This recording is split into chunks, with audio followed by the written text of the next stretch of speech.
Hello everyone and welcome to my channel NCERT Masterclass.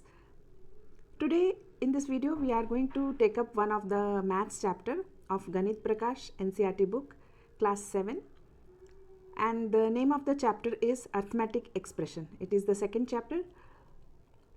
Now first of all, to start with, let us try to understand what is arithmetic expression. So arithmetic expression क्या होता है? Arithmetic expression you can say कि ये एक maths का statements होते हैं, ये फ्रेजेस होते हैं.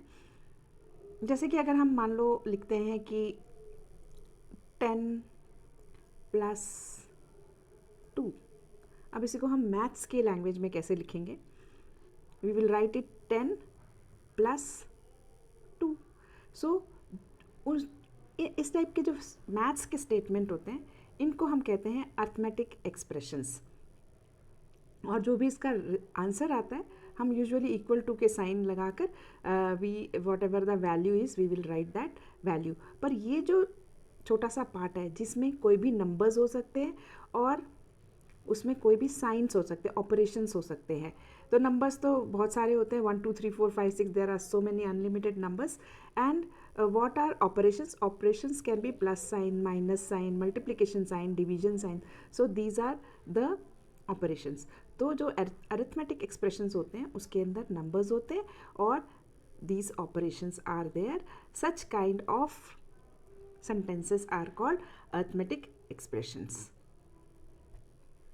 You may have seen mathematical phrases like 13 plus 2, 20 minus 3, 12 multiplied by 5 and 18 divided by 3. Such phrases are called arithmetic expressions. जैसा कि मैंने पहले बताया था, जैसे कि 13 plus 2, 20 minus 4, इसको हम अर्थमेटिक एक्सप्रेशन कहते हैं. तो अर्थमेटिक एक्सप्रेशन के अंदर क्या रहता है? नंबर होता है, ऑपरेशंस होते हैं, इसके अलावा वेरिएबल्स, जैसे कि मैंने बताया उसको हम थोड़ा बाद में डिस्कस करेंगे. और ऑपरेशंस इसमें क्या है? Plus, minus, multiplication, 18 divided by 3. Such phrases are called arithmetic expressions. Every arithmetic expression has a value which is a number. It evaluates to, मतलब हर arithmetic expression में को evaluate करने के बाद एक नंबर आता है. ओके, जैसे हम इसको लेते हैं 13 प्लस 2 15 आता है. तो लेकिन वो जो एक्सप्रेशन है दैट इज़ 13 प्लस 2 और उसका जो आंसर आएगा वो 15 आता है.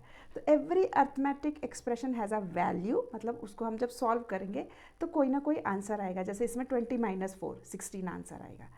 तो जिसको इवेलुएट करा जा सकता है, which is the number and it evaluates to. For example, the value of expression 13 plus 2 is 15. This expression can be read as 13 plus 2 और sum of 13 and 2 is 15. We use equality sign equal to denote the relationship between the arithmetic expression and its value. और इसके अलावा एक sign है that is equal to, आप सबको पता है. और ये साइन जो होता है रिलेशनशिप बिटवीन ये अर्थमेटिक एक्सप्रेशन और उसका जो वैल्यू आएगा, इसको कहते हैं हम वैल्यू. जो उसका आंसर आता है हम उसको कहते हैं वैल्यू. तो वो इक्वल टू जो साइन होता है वो इस चीज़ के लिए यूज़ करता है. इनका रिलेशनशिप क्या है, इन दोनों को ऐड करके क्या वैल्यू आएगी उसके बीच में हम इक्वल टू का साइन लगाते हैं. Now let us take the first example.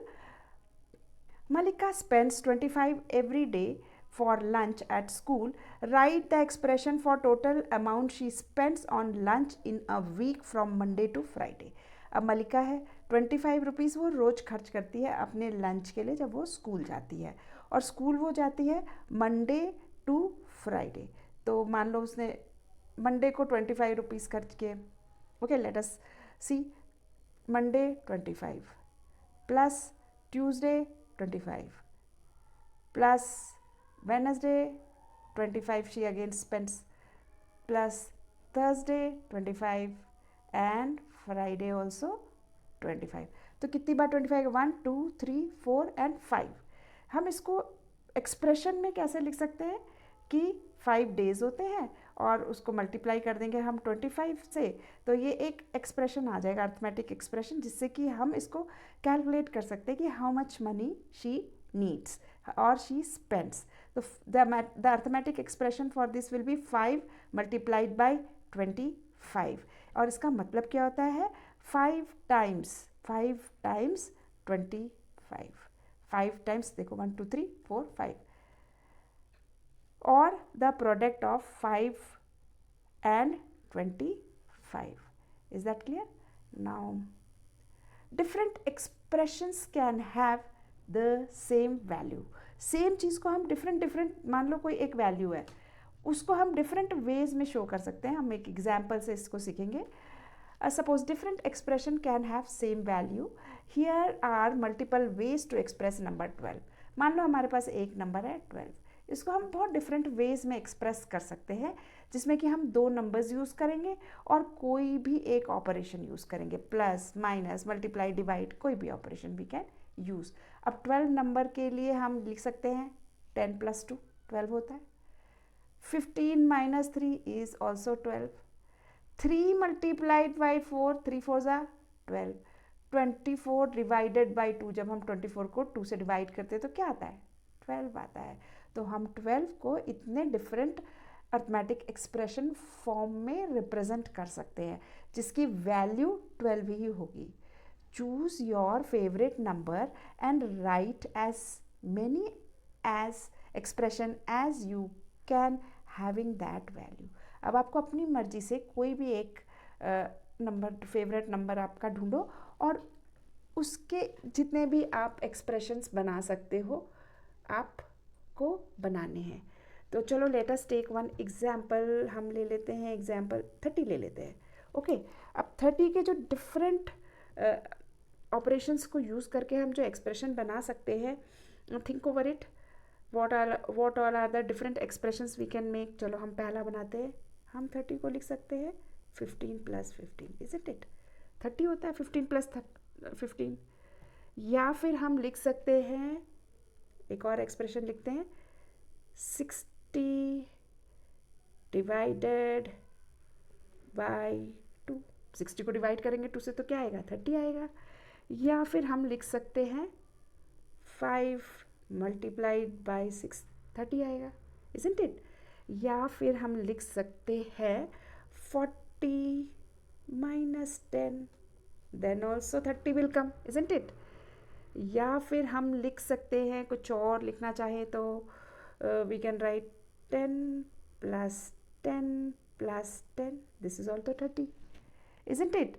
या फिर हम लिख सकते हैं 50 - 20, that is also 30, isn't it? So there are many other ways also. आप और भी इसके अंदर एग्जाम्पल्स डाल सकते हो. सो फ्यू एग्जाम्पल मैं दे रही हूँ, जिसको कि आप कैलकुलेट करोगे, सारे के सारे एक्सप्रेशन की जो वैल्यू आएगी इक्वल टू 30 ही आने वाली है. ये 30 है, 50 - 20 30 है, 60 डिवाइडेड बाई 2 30 है, 15 + 15 30 है, 5 multiplied by 6 is 30, and 40 - 10 is also 30. So इसकी वैल्यू हमेशा 30 आने वाली है. इसके अलावा आप और भी एक्सप्रेशंस लिख सकते हो, आप और भी एग्जाम्पल्स भी सोच सकते हो. Now coming to the next topic, comparing expressions. As we compare numbers using equal to, greater than, less than and greater than signs, we can also compare expression. जैसे कि हम numbers को equal to, greater than, less than, इस तरीके से compare करते हैं. जैसे हमारे पास दो नंबर है, 15 एक नंबर है और एक 12 नंबर है, तो क्या कहोगे, 15 is greater than 12, isn't it? तो ये हम नंबर्स को कंपेयर करते हैं. ऐसे ही हम एक्सप्रेशंस को भी कंपेयर कर सकते हैं विद द साइंस. ये सारे नंबर साइन यूज़ करके, इक्वल टू, ग्रेटर देन और लेस देन साइन को यूज़ करके हम एक्सप्रेशंस को भी कंपेयर कर सकते हैं.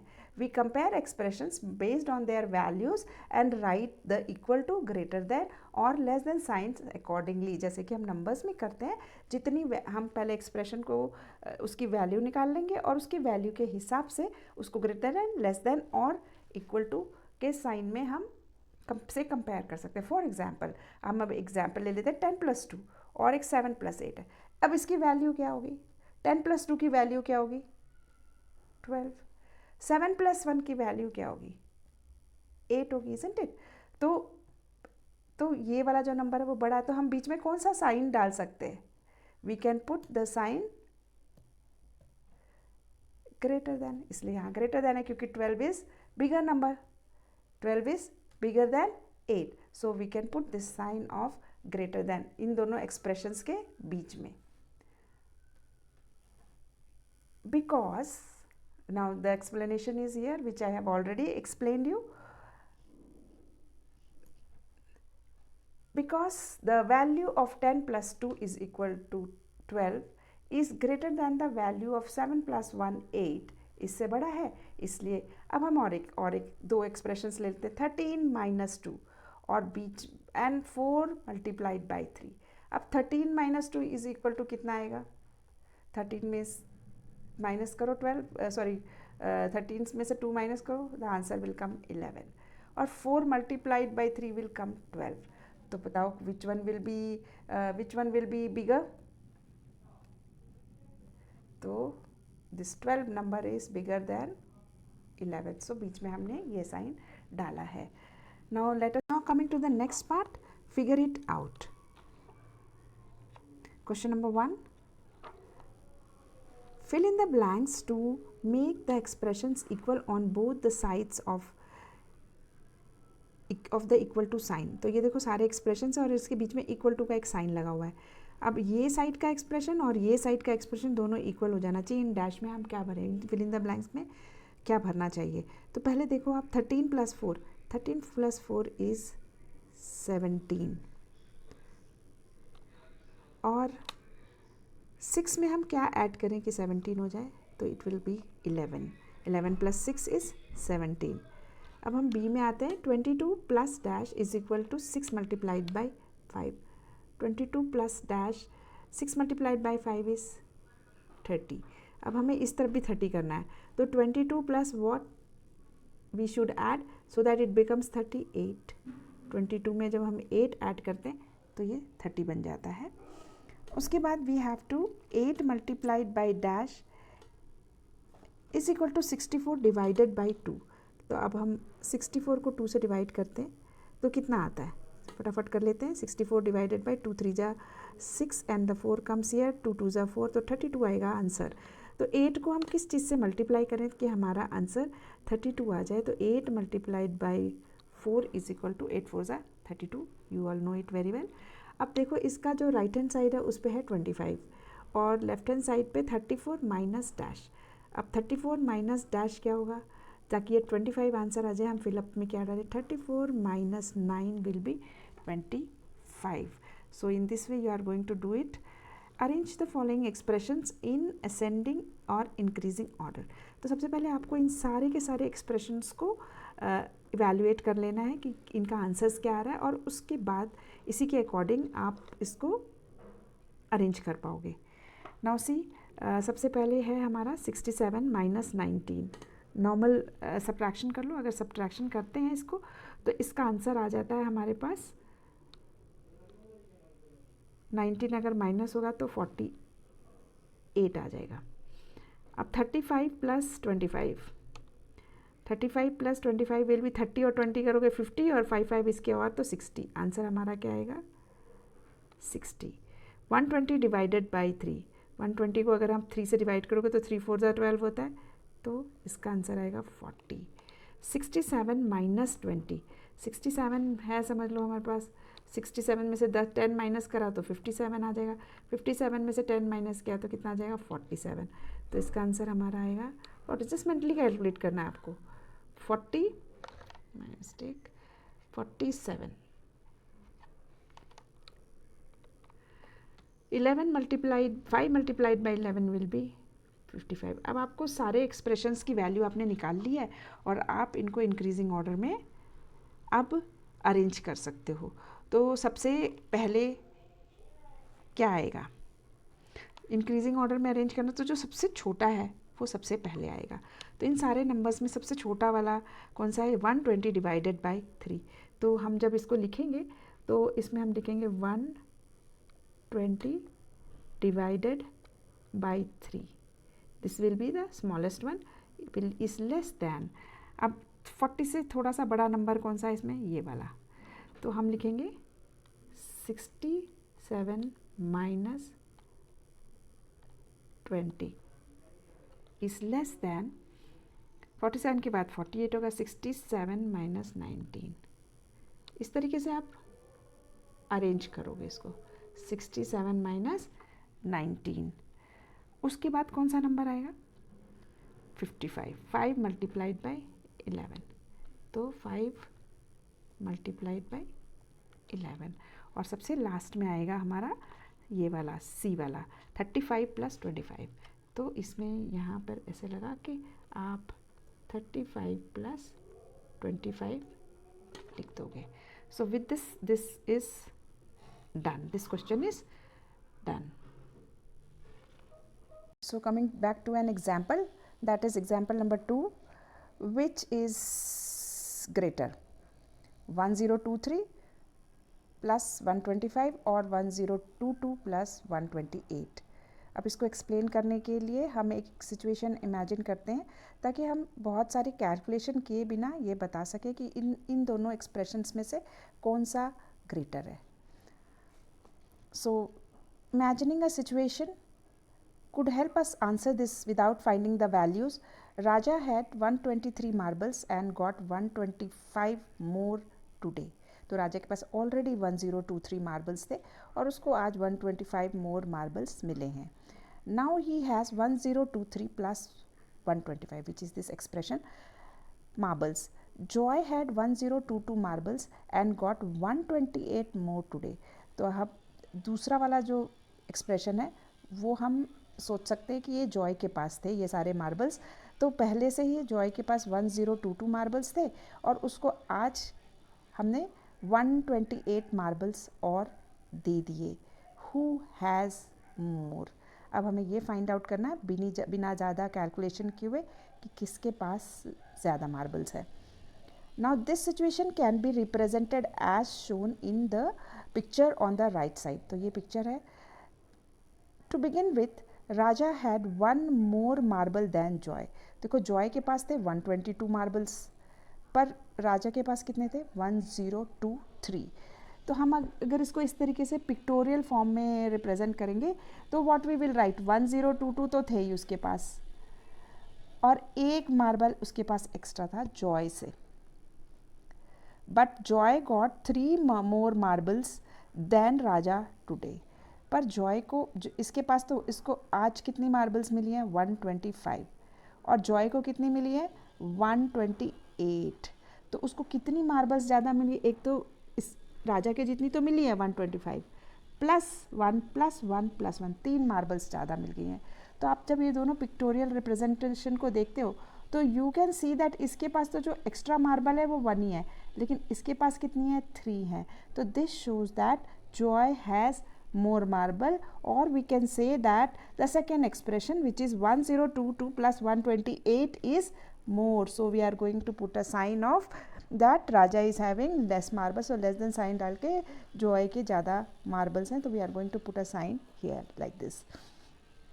Now solving the example number 3 which is greater, 113 minus 25 और 112 माइनस 24. देखो पहला वाला जो हमने एग्जाम्पल देखा था उसमें हमने देखा था कि ऑलरेडी दे हैव 1023 मार्बल्स और उसमें उनको और मार्बल्स मिली हैं. That's Raja got 125 marble and Joy got 128 marble. But in this particular example we see that it is addition and here the operation which is being used is subtraction. So how are we going to imagine this? So this imagine a situation, Raja had 113 marbles and lost, क्योंकि minus हो रहा है तो lost, गुम हो गई उसकी कितनी 25 of them. He has 113 minus 25 marbles. Joy had, आप इस तरीके से विजुअलाइज कर सकते हो. You can see this answer like this, so it will be easy for you to find the answer. Joy had 112 marbles and but how many marbles did he lost? He lost 24 marbles today. He has 112 minus 24 marbles. Who has more marbles left with them? किसके पास ज़्यादा marble है. अब इसको हम किस तरीके से solve कर सकते हैं. Raja had 1 marble more than Joy. ये राजा के मार्बल्स हैं, उसके पास एक मार्बल ज़्यादा था लेकिन गुम कितने हो गए इसके 25 मार्बल्स गुम हो गए. लेकिन जॉय के पास कितने थे, इससे एक कम था, 112 मार्बल ही थे. लेकिन इसके गुम भी इससे एक कम हुआ है, 24 मार्बल्स ही गुम हुए हैं। तो हमें ये समझ में आता है कि इसके पास एक मार्बल ज़्यादा था तो इसका एक मार्बल ज़्यादा गुम हुआ, और इसके सिर्फ 24 मार्बल्स ही गुम हुए हैं, इससे एक कम, तो दोनों के दोनों इक्वल हो जाते हैं। इसको हम पिक्टोरियल वे में किस तरीके से रिप्रेजेंट कर सकते हैं, like Raja is having 113 marble की जगह में हम लिख सकते हैं Raja is having 112 marbles plus 1 marble extra than Joy. Now he is having, और इसमें से 25 इसके रिमूव करेंगे हम, क्योंकि 25 मार्बल्स ही लॉस्ट, तो ये 24 तो इसमें से रिमूव होंगे 1112 में से, लेकिन ये वाला मार्बल भी उसका रिमूव हो जाएगा। बट जॉय जो है उसके पास 112 मार्बल्स है और उसमें से ही 24 माइनस हो रहे हैं, तो दोनों के दोनों इक्वल हो जाते हैं। So it the answer will be both of them are equal. Now similar type of questions we are going to solve so that you understand it better. Without calculating, how can you tell which one is more or which is less or which is equal? Now the next question which we are going to do is use greater than or less than or equal in each of the following expression to compare them. Can you do it without complicated calculation? Explain your thinking in each case. और उसको explain करना है और solve करना है। इसमें greater than, less than और equal to you have to put. Now again जैसे हमने इससे पहले इमेजिन किया है, तो अभी भी इन सारे क्वेश्चंस को करने के लिए we are going to keep the same concept so that you can understand it more clearly. Now this side जो पूरा लेफ्ट हैंड साइड पे जितना है ये सब राजा के मार्बल्स है, और इस तरफ वाले हम जॉय के मार्बल बोलेंगे। सो दिस साइड इज राजा का side and this one is the marbles which is Joy is having. अब पहले वाले में देखो, पहले दिन राजा के पास कितने मार्बल है 245, पर इसके पास कितने हैं 246, जॉय के पास 246 है, यानी कि इसके पास राजा से एक मार्बल ज़्यादा है। Next day what happens, few more marbles both of them got, Raja got how many marbles 289 and Joy got how many marbles 285। तो जो जॉय है उसको मार्बल्स कम मिले हैं, राजा को कितने मार्बल्स ज़्यादा मिल गए हैं 4 मार्बल्स ज़्यादा मिले हैं। तो फिर इसको देखकर हमें ये समझ में आता है कि Raja is having more marbles. Now coming to the b, I hope you are understanding this. Coming to b, 273 minus 145। अब राजा के पास ऑलरेडी 273 मार्बल्स हैं, जॉय के पास 272 मार्बल्स हैं, यानी कि राजा से 1 लेस। इसके पास जॉय के पास राजा से 1 लेस मार्बल है, 272 है ना, लेकिन इसके जो नेक्स्ट डे माइनस का साइन है ना बीच में, तो नेक्स्ट डे जो गुम हो गए इसके मार्बल्स वो 145 मार्बल्स गुम हुए हैं। दो ही is having 1 marble more than Joy, but he lost 1 marble more than Joy. Joy के 144 मार्बल ही लॉस्ट हुए हैं, पर इसके 145 लॉस हुए। This shows that both are having equal number of marbles, जैसा कि हमने ऊपर वाला एक केस किया था उसी के जैसे ही है। Now coming to the C part, C part में Raja is already having 364 marbles, जो कि जॉय के पास पहले से कितने मार्बल हैं 363 मार्बल्स है, यानी इसके पास एक मार्बल ज़्यादा है ऑलरेडी। अगले दिन क्या होता है, he gets 587 marbles but Joy gets 589 marbles, यानी कि नेक्स्ट डे इसको 2 मार्बल्स ज़्यादा मिलते हैं। इसके पास एक मार्बल एक्स्ट्रा था, पर अगले दिन इसको जो मार्बल्स मिलते हैं वो 2 मार्बल्स ज़्यादा मिल जाते हैं। उससे हमें ये समझ में आता है कि he is having more marbles, और this side is more, this expression is more, so we are going to put this sign here. Now coming to the next one, here we see that Raja is already having 124 marbles and he gets 245 marbles, but Joy is already having 129 marbles, यानी कि इससे कितने marbles इसके पास ज़्यादा है, Joy के पास 5 marbles ज़्यादा है, और अगले दिन राजा को 245 मार्बल्स मिलते हैं, जॉय को भी 245 मिलते हैं, तो ऑलरेडी पहले से ही जॉय के पास 129 मार्बल्स हैं, राजा से ज़्यादा मार्बल है, तो this will be more, this side will be more. Now we will see E part which is a minus. यहाँ पे 213 मार्बल्स हैं राजा के पास लेकिन जॉय के पास उससे 1 ज़्यादा मार्बल है, 1 ज़्यादा मार्बल उसके पास है। जॉय के पास ऑलरेडी +1 1 ज़्यादा मार्बल है, राजा के पास एक कम है जॉय से। अब उसके गुम होते हैं मार्बल कितने, 77, और राजा के कितने गुम, जॉय के कितने गुम होते हैं, 76। मतलब इसके मार्बल भी ज़्यादा गुम हो जाते हैं और इसके पास जॉय से मार्बल्स कम भी हैं, पहले से ही 213 मार्बल्स है और जॉय के पास 214 है, पहले से ही ज़्यादा +1 मार्बल। और जो गुम हुए हैं, माइनस हो रहा है ना, यहाँ पे माइनस है, तो we will think that he has lost 77 marbles, but Joy has lost only 76 marbles, यानी कि जॉय ने less number of marbles lose किए हैं और इसने, राजा ने ज़्यादा और मार्बल्स भी कम। That means this is less than the marbles of Joy. So